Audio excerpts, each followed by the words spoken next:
Bonjour, dans cette vidéo, nous allons parler de l'analyse des solutions, de la façon dont on utilise les solutions pour déterminer la nature spécifique d'une solution inconnue. On va voir deux ou trois différents tests qu'on peut faire sur les solutions, puis espérons qu'on va être capable de les faire dans le laboratoire aussi. Donc, par la fin de cette vidéo, vous allez savoir les détails des différents tests, et en particulier, encore une fois, comment on utilise les règles de solubilité pour nous aider à l'intérieur de ces tests. Donc, vous trouvez un bécher sur le comptoir qui a une solution transparente. Vous ne savez pas c'est quoi. Qu'est-ce que vous allez faire?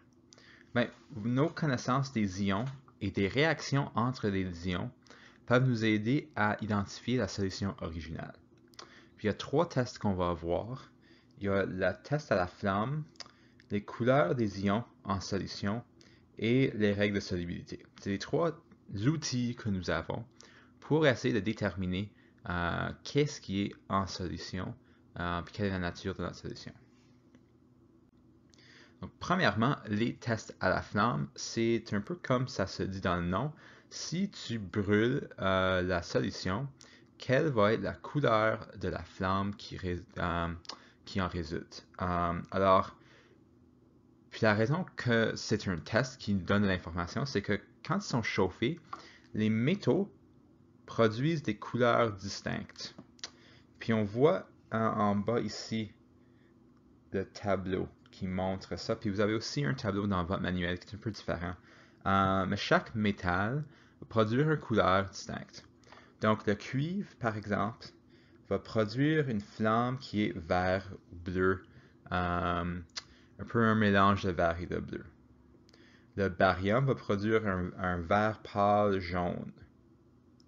Le strontium va produire un rouge. Donc par exemple, si on regarde à droite, notre flamme du milieu, c'est fort probable que c'est soit le strontium ou le calcium, en regardant notre tableau à gauche.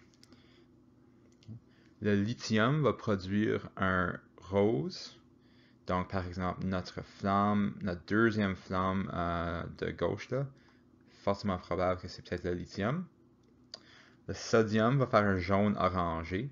On pourrait dire peut-être que le dernier, là, c'est le sodium. Mais là, juste, c'est tout pour vous dire que chaque métaux va produire une flamme complètement différente. Puis si on connaît les couleurs des flammes pour les différents métaux et on brûle un peu de notre solution et on observe une couleur, on peut associer ça avec certains ions spécifiques. La raison que les flammes se produisent en différentes couleurs, c'est que les électrons du métal vont absorber l'énergie de la flamme et la réémettre sous forme de lumière visible.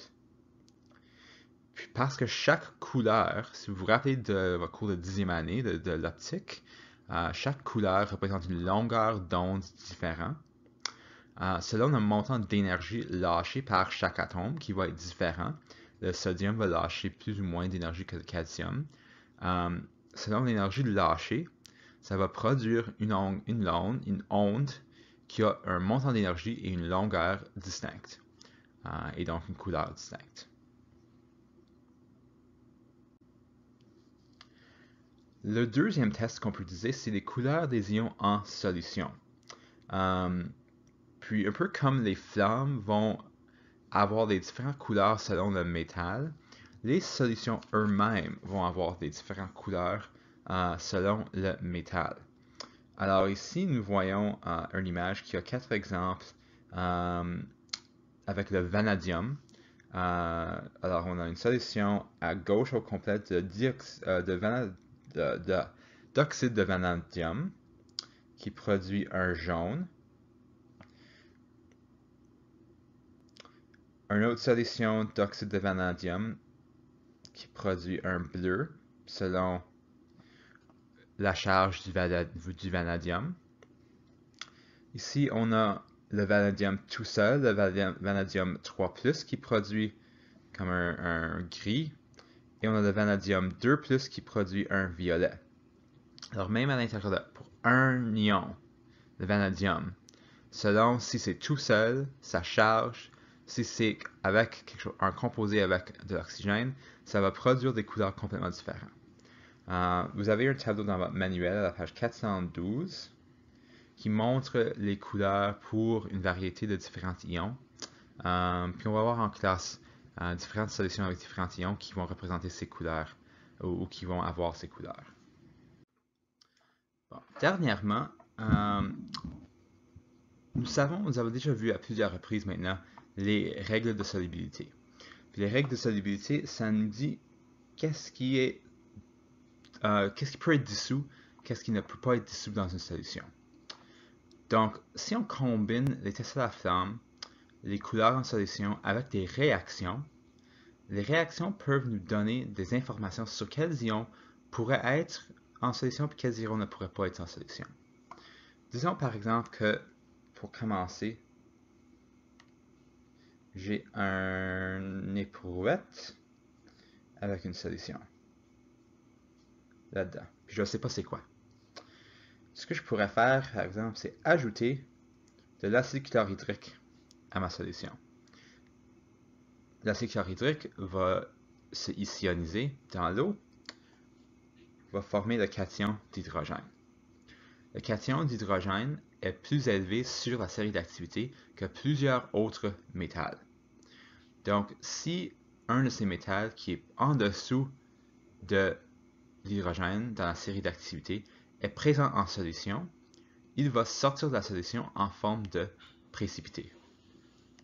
Donc, si dans ma solution, après avoir ajouté l'acide, j'obtiens un précipité en bas, un autre métal, je sais que ce métal doit être quelque chose qui est en dessous de l'hydrogène dans la série d'activité, comme peut-être l'argent ou le mercure.